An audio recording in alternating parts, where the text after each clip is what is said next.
जय श्री राम। पिछले वीडियो में हमने देखा था कि माता पार्वती ने अपनी तपस्या पूरी कर ली।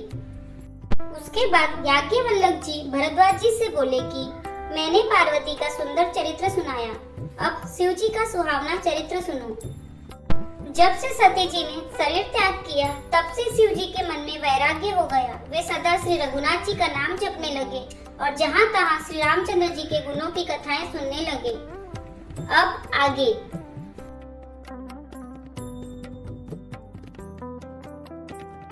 चिदानंद सुखधाम शिव विगत मोह मद काम बिचरहि मही धरि हृदय हरि सकल लोक अभिराम सियावर रामचंद्र की जय।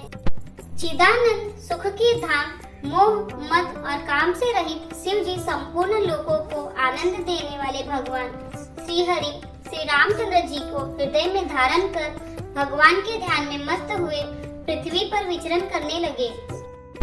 कतहु मुनि उपदेश ही ज्ञाना, कतहु राम गुण करहि बखाना, जतपि अकाम तदपि भगवाना, भगत विरह दुख दुखित सुजाना।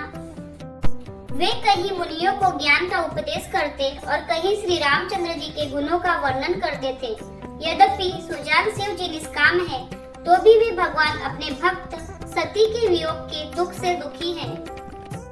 एहि विधि गयउ कालु बहु बीती, नित नय हुई राम पद प्रीति, नेम प्रेम शंकर कर देखा, अभिचल हृदय भगति के रेखा।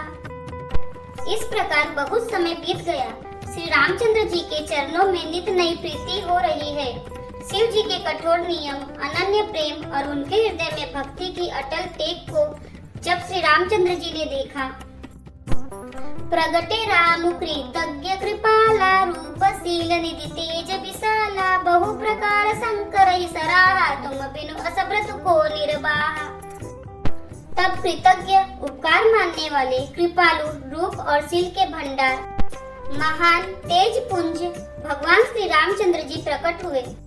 उन्होंने बहुत तरह से शिव जी की सराहना की और कहा कि आपके बिना ऐसा कठिन व्रत कौन निभा सकता है।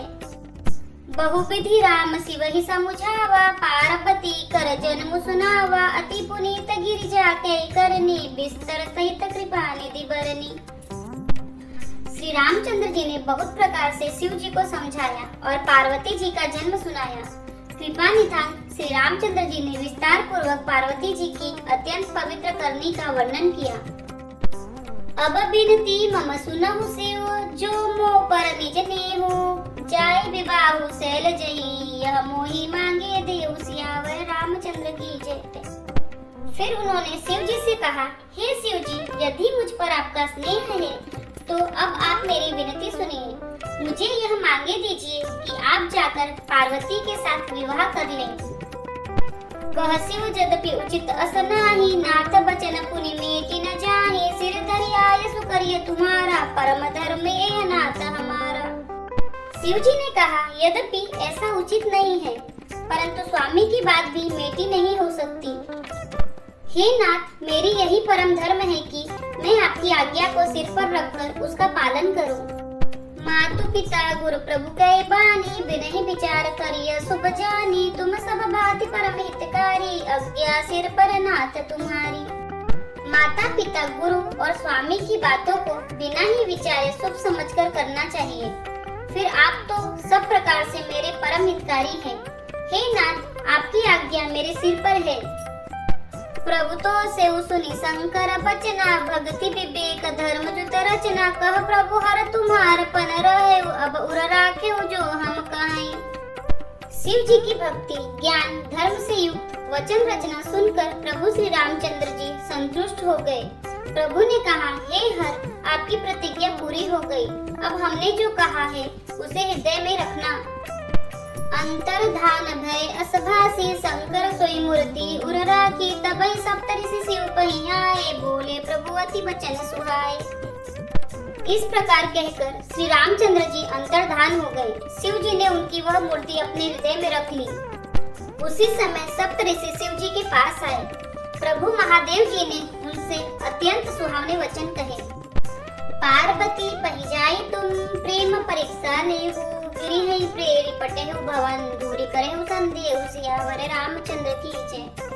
आप आप लोग पार्वती के पास जाकर उनके प्रेम की परीक्षा लीजिए और हिमाचल को कहकर उन्हें पार्वती को लिवा लाने के लिए भेजिए तथा पार्वती को घर भिजवाइए और उनके संदेह को दूर कीजिए। ऋषि ने गौरी देखी तह कैसी मूर्ति मंत तपस्या तैसी, बोले मुनि सुन शैल कुमारी करहु कवन कारण तप भारी। ऋषियों ने वहां जाकर पार्वती को कैसा देखा, मानो मूर्तिमान तपस्या ही हो। मुनि बोले, हे शैल कुमारी सुनो, तुम किस लिए इतना कठोर तप कर रही हो। केहि अवराधौ का तुम चाहो, हम सन सत्य परमुखि न कहो, कहत बचन मनु अति सकुचाई, हंसिए सुनी हमारी जड़ताई। तुम किसकी आराधना करती हो और क्या चाहती हो, हमसे अपना सच्चा भेद क्यों नहीं कहती। पार्वती ने कहा, बात कहते मन बहुत सकुचाता है, आप लोग मेरी मूर्खता सुनकर हंसेंगे। मनुहट परा न सुनहि सिखावा, चहत बारी पर भीति उठावा, नारद कहा सत्य सोई जाना, बिनु पंखन हम चहई उड़ाना। मन ने हट पकड़ लिया है, वह उपदेश नहीं सुनता और जल पर दीवार उठाना चाहता है। नारद जी ने जो कह दिया उसे सत्य जानकर मैं बिना ही पंख के उड़ना चाहती हूँ। देखो मुनि अभिवेको हमारा, चहई सदा से वही बरतारा।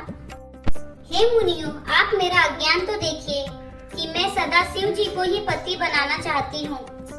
सुनत बचन बिहसे ऋषिया, गिरि संभव तव देह, नारद कर उपदेश सुनी, कहो बसेउ कि सुगेह सियावर रामचंद्र की जय। पार्वती जी की बात सुनते ही ऋषि लोग हंस पड़े और बोले, तुम्हारा शरीर पर्वत से ही तो उत्पन्न हुआ है, भला कहो तो नारद का उपदेश सुनकर आज तक किसका घर बसा है। दक्ष सुतः उपदेश न जाई, तिन फिरि भवन उन देखा आई, चित्रकेतु कर घर उन घाला, कनक सीपु कर पुनि असहाला। उन्होंने जाकर दक्ष के पुत्रों को उपदेश दिया था, जिससे उन्होंने फिर लौटकर घर का मुंह भी नहीं देखा। चित्रकेतु के घर को नारद जी ने ही चौपट किया। फिर यही हाल हिरण्यकशिपु का भी हुआ। नारद सीख जिसु नहीं नर नारी, अवसि होई तजी भवन बिखारी, मन कपटी तन सज्जन चीना, आपु सहिस सबहि चहकीना। जो स्त्री पुरुष नारद की सीख सुनते हैं वे घर बार छोड़कर अवश्य ही भिखारी हो जाते हैं। उनका मन तो कपटी है, शरीर पर सज्जनों के चिन्ह हैं, वे सभी को अपने समान बनाना चाहते हैं। तिनके बचन मानि विश्वासा, तुम चाहो पति सहज उदासा, निर्गुण नीलज कुबेश कपाली, अकुल अगेय दिगंबर ब्याली। उनके वचनों पर विश्वास मानकर तुम ऐसा पति चाहती हो जो स्वभाव से ही उदासीन, गुणहीन, नीलज, बुरे बेस वाला, नर कपालों की माला पहनने वाला, कुलहीन, बिना घर बार का, नंगा और शरीर पर सांपों को लपेटे रखने वाला है। कहु कवन सुख असुबर पाए, भल भूली उठग के बहुराए, पंच कहे शिव सती विवाहे, पुनि औडेरी मारही ताई।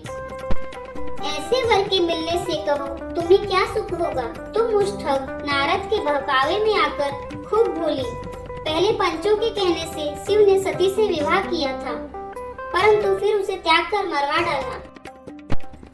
अब सुख सोवत सोचु नहीं, भीख मांगी भव खाही, सहज एकाहिन के भवन, कहो के नारी कटाई, सियावर रामचंद्र की जय। अब शिव को कोई चिंता नहीं रही, भीख मांगकर खा लेते हैं और सुख से सोते हैं। ऐसे स्वभाव से ही अकेले रहने वालों के घर भी भला क्या कभी स्त्रियां टिक सकती हैं। अजहु मानहु कहा हमारा, हम तुम कहो करुणीक बिचारा, अति सुंदर सुचि सुखद सुशीला, गावहि वेद जासु जस लीला। अब भी हमारा कहा मानो, हमने तुम्हारे लिए अच्छा वर विचारा है। वह बहुत ही सुंदर, पवित्र, सुखदायक और सुशील है, जिसका यश और लीला वेद गाते हैं। दूषण रहित सकल गुण राशि, श्रीपतिपुर बैकुंठ निवासी, अस परु तुम्हि मिलाऊ आनी, सुनत बिहसि कह बचन भवानी। वह दोषों से रहित, सारे सद्गुणों की राशि, लक्ष्मी का स्वामी और वैकुंठपुरी का रहने वाला है। हम ऐसे वर को लाकर तुमसे मिला देंगे। यह सुनते ही पार्वती जी हंसकर बोली, सत्य कहो गिरि भवतनु एहा, हट न छुटे छूटे बरु देहा, कनक पुनि पसानते होई, जारे सहज न परिहर सोई। आपने यह सत्य ही कहा कि मेरा यह शरीर पर्वत से उत्पन्न हुआ है, इसलिए हट नहीं छूटेगा। शरीर भले ही छूट जाए, सोना भी पत्थर से ही उत्पन्न होता होता है, सो वह जलाए जाने पर भी अपने स्वभाव को नहीं छोड़ता। नारद बचनन में परिहरहु, बसहु भवन ऊजरहु, नहीं डरहु गुर के बचन प्रतीत न जेहि, सपने सुगम न सुख सिद्धि तेहि। अतः मैं नारद जी के वचनों को नहीं छोड़ूंगी, चाहे घर बसे या उजड़े, इससे मैं नहीं डरती। जिसको गुरु के वचनों में विश्वास नहीं है, उसको सुख और सिद्धि स्वप्न में भी सुगम नहीं होती। महादेव अवगुण भवन, विष्णु सकल गुण धाम, जेकर मनोरम जाहि सन, तेहि तेहि सन काम सियावर रामचंद्र की जय। माना कि महादेव जी अवगुणों के भवन है और विष्णु समस्त सद्गुणों के धाम है, पर जिसका मन जिसमें रम गया उसको तो उसी से काम है। यदि आपको हमारा वीडियो पसंद आ रहा है तो वीडियो को लाइक करें, चैनल को सब्सक्राइब करें, कमेंट में जय श्री राम और हर हर महादेव अवश्य लिखें। जय श्री राम, हर हर महादेव।